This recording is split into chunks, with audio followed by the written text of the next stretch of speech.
اب آپ دیکھیں قرآن میں اللہ تبارک و تعالیٰ نے اپنے حبیب علیہ الصلوۃ والسلام کا ذکر فرمایا، حضور کی ذات کو صراط مستقیم کہا گیا۔ یہ کون کہہ رہے ہیں؟ یہ بہت بڑے عالم، بہت بڑے صوفی، بہت بڑے محدث، بہت بڑے مفسر حضرت امام قاضی عیاض رحمۃ اللہ علیہ نے شفا شریف میں اس آیت کریمہ کی یہ تفسیر بیان کی کہ صراط مستقیم سے مراد ہمارے آقا و مولا محمد عربی صلی اللہ علیہ وسلم کی ذات۔ اسی طرح آپ قرآن کا مطالعہ کریں تو جا بجا ہمارے آقا علیہ الصلوۃ والسلام کا ذکر ملے گا۔ ہم میلاد میں کیا کرتے ہیں؟ ابھی جو آیت کریمہ میں نے تلاوت کی، اللہ تبارک و تعالی ارشاد فرما رہا ہے قل بفضل اللہ وبرحمتہ فبذلک فلیفرحوا۔ اے محبوب صلی اللہ علیہ وسلم آپ بیان کر دیں، آپ لوگوں سے کہہ دیں، آپ لوگوں سے یہ کہہ دیں کہ بفضل اللہ وبرحمتہ، اللہ کے فضل اور اللہ کی رحمت، فبذلک بس اسی پر فلیفرحوا، ان کو خوشی منانا چاہیے۔ اللہ اکبر۔ اللہ تبارک و تعالی کیا کہہ رہا ہے اپنے حبیب سے؟ اے محبوب آپ لوگوں سے کہہ دیں۔ اب دیکھیں یہاں بھی مصطفیٰ علیہ الصلوۃ والسلام کی شان، ہمارے آقا علیہ الصلوۃ والسلام کی شان ہم جب بیان کرتے ہیں دوستو، ہم نعتیں پڑھتے ہیں حضور کی شان ہم جب بیان کرتے ہیں، چاہے نثر کے انداز میں ہو یا نظم کے انداز میں، تو بہت سارے لوگ پراگندہ ذہنیت والے جن کے دل سرکار کے عشق اور حضور کی محبت سے خالی ہیں، جن کو حضور علیہ الصلوۃ والسلام سے نسبت غلامی کا شرف نہیں ہے، وہ یہ کہنے لگتے ہیں اور اچھل کود کرنے لگتے ہیں اور یہ کہتے ہیں کہ معاذ اللہ حضور کی شان تو بڑھا دی، اتنا زیادہ بڑا چڑھا کے تعریفیں کر رہے ہیں، اتنا زیادہ بڑا چڑھا کے تعریفیں کر رہے ہیں۔ یہ شرک ہے۔ ایسے اشعار پیش کر رہے ہیں جس میں مختلف باتیں ہیں، یہ بالکل غلط بات ہے دوستو۔ ہم جتنا بھی کہیں، ہم جتنا بھی نعتیں پڑھیں، جتنا بھی تقریریں کریں، بیانات کریں، ہمارے آقا علیہ الصلوۃ والسلام کی شان وہ شان ہے کہ جس کو بڑھانے والا خود اللہ رب العالمین ہے۔ اللہ تبارک و تعالی نے یہ فرما دیا کہ وَرَفَعْنَا لَكَ ذِكْرَكَ، اے محبوب ہم نے آپ کے ذکر کو بلند کر دیا ہے، لہذا جتنا بلند کرنا تھا اللہ تبارک و تعالی بلند فرما چکا ہے۔ اور ایک آیت کے اندر اللہ رب العزت فرماتا ہے وَلَلْآخِرَةُ خَيْرٌ لَكَ مِنَ الْأُولَىٰ۔ اے محبوب صلی اللہ علیہ وسلم ایک جگہ فرمایا کہ اے محبوب ہم نے آپ کی شان کو بلند فرما دیا، پھر اس کے بعد یہ شان کو بلند فرما دیا ماضی کا صیغہ استعمال کیا، تو کوئی یہ نہ سمجھے کہ حضور علیہ الصلوۃ والسلام کی شان کو بلند کر دیا کہنے کا یہ مطلب ہے کہ اب حضور کی شان بلندی کی طرف نہیں جا رہی، حضور کی شان میں بلندی کا سلسلہ منقطع ہو گیا۔ کوئی یہ نہ سمجھے اس کو ختم کرنے کے لیے، اس تصور کو ختم کرنے کے لیے اگلی آیت میں اللہ تبارک و تعالیٰ نے فرمایا ایک دوسرے مقام پہ وَلَلْآخِرَةُ خَيْرٌ لَكَ مِنَ الْأُولَىٰ۔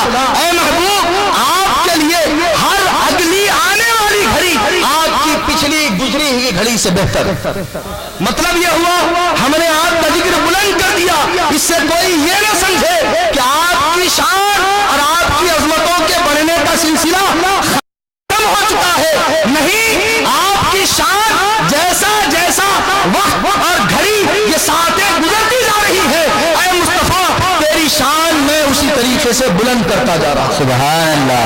وَلَلْآخِرَةُ خَيْرٌ لَكَ مِنَ الْأُولَىٰ۔ آپ دیکھیں قرآن میں سرکار کی یہ عظمت اللہ تبارک و تعالیٰ بیان فرما رہا ہے، اور ہم اگر تعریفیں بیان کریں تو لوگ اس پر اعتراض کرتے ہیں، اسٹیج لگائیں اس پر اعتراض، لائٹنگ کریں حضور کی میلاد کی خوشی میں اس پر اعتراض، کھانا کھلائیں پلائیں، لوگوں کو صدقات و خیرات کریں، الغرض کسی بھی انداز میں شرع کے حدود میں رہ کر جائز طریقوں سے اگر ہم خوشی کریں اور مال لٹائیں تو اس پر اعتراض کیا جاتا ہے اور کہا یہ جاتا ہے کہ یہی مال اگر کسی اور بھلائی کے کام میں استعمال کیا جائے تو بہتر ہو، یا اس مال کو تم جمع کر کے رکھو، ضرورت پڑنے پر دین اسلام کے لیے اگر مال کی ضرورت پیش آ جائے تو اس میں خرچ کرو۔ یہ بدطینت اور بدبخت لوگوں کا تصور ہے جو حضور علیہ الصلوۃ والسلام سے دراصل بغض رکھتے، جن کے دل حضور کے عشق سے خالی ہے، ان کا یہ کہنا ہے۔ تو دوسری طرف جو آیت میں نے تلاوت کی اس میں اللہ تبارک و تعالی یہ فرماتا ہے بندے یہ کہہ رہے ہیں کہ جمع کر کے رکھو، بچا کے رکھو، اگلے دن کام آئے گا، بیواؤں کی یتیموں کی مدد کے لیے کام آئے گا، دوسرے بھلائی کے کاموں کے لیے کام آئے گا۔ اللہ تبارک و تعالی ارشاد فرما رہا ہے اے محبوب آپ فرما دیجئے کہ اللہ کا فضل اور اللہ کی رحمت جو ان کو آپ کی صورت میں ملی، آپ کی شکل میں اور آپ کے توسط سے آپ کی ذات کی صورت میں جو ان کو فضل الہی رحمت الہی ملی، اس پر یہ لوگ خوشیاں منائیں، ہوا خیر مما یجمعون، یہ آپ کی آمد پر اور آپ کے ملنے پر خوشی کا اظہار کرنا یہ جمع کر کے رکھنے سے بہتر ہے۔ سبحان اللہ، سبحان اللہ۔ جمع کر کے رکھنے سے خرچ کرنا بہتر ہے، یہ قرآن کا تصور ہے، یہ قرآن قاعدہ دے رہا ہے۔ اور ایک طرف آج کا مسلمان یہ قاعدہ بتاتا ہے کہ خرچ مت کرو بلکہ جمع کر کے رکھو، بچا کے رکھو تاکہ کل کے دن کام آ جائے۔ ارے کیا میلاد کا ایک موقع بچ گیا؟ آج میلاد کا موسم ہے، یہ مہینہ پورا سجایا جاتا ہے، کھلایا پلایا جاتا ہے، غلامان مصطفیٰ حضور کی میلاد کی خوشی میں بے انتہا اپنے مال و دولت کو لٹانے میں لگے رہتے ہیں، مگر تکلیف ہی نہیں ہوتی۔ اور ان کو آج اس موسم میں یہ خیال آتا ہے کہ یہ اگر دوسرے کاموں میں لگایا جائے تو کتنا اچھا ہوتا۔ کیا رسول اللہ، اور اس کے لیے مختلف حوالے دیے جاتے، مختلف باتوں سے ذہنوں کو موڑنے کی کوشش کی جاتی ہے۔ کیا رسول اللہ صلی اللہ علیہ وسلم نے ایسی لائٹنگ لگائی تھی؟ کیا صحابہ لگائے تھے؟ ایسا اتنا زیادہ خرچ کیے تھے، اتنا زیادہ صحابہ کرام میلاد منائے تھے؟ اس طریقے سے، اس انداز میں، اس طریقے سے باتیں منانے کی کوشش کی جاتی ہے اور لوگوں کے ذہنوں کو خراب کرنے کی کوشش کی جاتی ہے۔ مگر میرا یہ سوال ہے جن لوگوں سے، ان لوگوں سے جو یہ اعتراض کرتے ہیں اور اس طرح کے خوشی کے اظہار کے کاموں پر انگلی اٹھاتے ہیں، میں ان سے پوچھنا چاہتا ہوں کیا رسول اللہ اگر تمہارا یہی معیار ہے اور تم اسی کسوٹی پر دین کو پرکھنا چاہتے ہو اور یہ کہنا یہی اسی پر تم پرکھنا چاہتے ہو کہ جو کام رسول اللہ نے کیا وہی ہم کریں گے، جو صحابہ نے کیا وہی ہم کریں گے، تو ایک میلاد کا موسم ہی کیوں باقی تمام دنیا اور آخرت کی دین کے اعتبار سے، دنیا کے اعتبار سے جتنے بھی معاملات ہیں ان تمام کو تم اسی کسوٹی پر پرکھنے کی کوشش کرو، اسی کسوٹی پر پرکھو؟ یہ دوغلی پالیسی کیوں؟ جب اپنی بات آ جائے تو تم وہاں یہ نہیں دیکھتے کہ یہ رسول اللہ نے کیا تھا، یہ صحابہ نے کیا تھا، نہیں، وہاں جیسا اپنی مرضی کام چلاتے ہیں۔ لیکن جب میلاد پاک کی بات آ جائے، 11ویں کی بات آ جائے تو وہاں اس طرح کے حوالے پیش کیے جاتے ہیں کہ کیا یہ رسول اللہ صلی اللہ علیہ وسلم نے کیا تھا۔ میرا سوال ہے آج تم چینلیں چلاتے ہو، آج تم چینلیں چلاتے ہو اور چینلوں پہ لاکھوں روپے کے بڑے بڑے اسٹیج سجاتے ہو، بتاؤ کیا رسول اللہ صلی اللہ علیہ وسلم کے زمانے میں ایسے اسٹیج لگائے گئے تھے؟ ایسے اسٹیج جو تم بنا رہے ہو لاکھوں روپے خرچ کر کے، کیا حضور کے زمانے میں ایسا اسٹیج بنایا گیا تھا؟ کیا حضور نے ایسا مائک استعمال کیا تھا؟ کیا صحابہ کرام نے مائک استعمال کیا تھا؟ جب نہیں کیا تھا تو تم کیوں مائک استعمال کرتے ہو؟ تم کیوں چینل چلاتے ہو؟ کیا رسول اللہ کے زمانے میں چینل تھا؟ کیا حضور علیہ الصلوۃ والسلام کے زمانے میں اس طرح سے بڑی بڑی عمارتیں جو آج تمہارے مدرسوں کی ہے، کیا رسول اللہ کے زمانے میں ایسے مدرسوں کی عمارتیں تھیں؟ ایسی پختہ مسجدیں تھی؟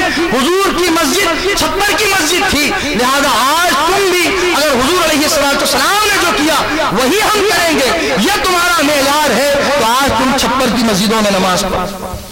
تو دوستو یہ دراصل یاد رکھیں، یہ صرف اور صرف ہمارے ذہنوں کو خراب کرنے کے لیے ایسا کہا جاتا ہے۔ تو قرآن مجید کی روشنی میں آپ یہ اپنا بالکل اپنے ذہنوں میں، اپنے دل میں یہ بات نقش کر لیں کہ میلاد پاک منانا یہ قرآن سے ثابت ہے۔ اللہ تبارک و تعالیٰ نے خود بھی میلاد منایا، حضور علیہ الصلوۃ والسلام کی آمد کے موقع پر ساری دنیا کو اللہ تبارک و تعالیٰ نے روشن فرما دیا تھا۔ یہ احادیث میں آتا ہے ہر طرف روشنی ہی روشنی ہو گئی، اور پھر ہم جو جلوس وغیرہ نکالتے ہیں اس کا بھی ثبوت ہے، اللہ تعالیٰ نے جنت سے حوران بہشت کو ایک جلوس کی شکل میں روانہ فرمایا تھا، جس کی قیادت حضرت آسیہ فرعون